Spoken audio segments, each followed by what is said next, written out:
เยี่ยมฉลองเปิดโชว์รูมใหม่ไพรัตการเกษตรยันมาสุรินทร์บริการครอบคลุม3จังหวัดศรีสะเกษสุรินทร์101ศูนย์บริการมาตรฐานอะไหล่แท้ยันมาต้องที่ไพรัตการเกษตร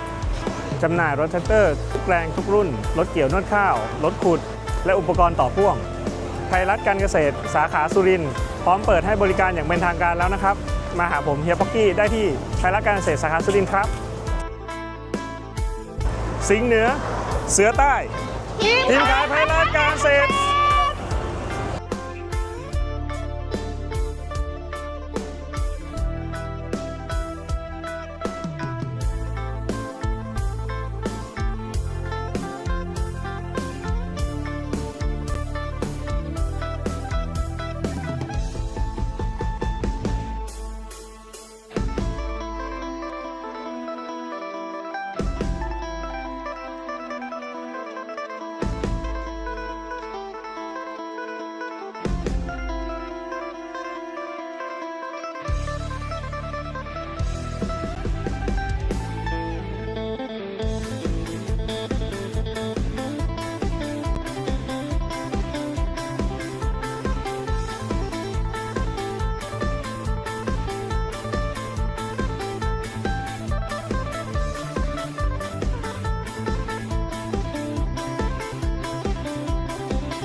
Yammar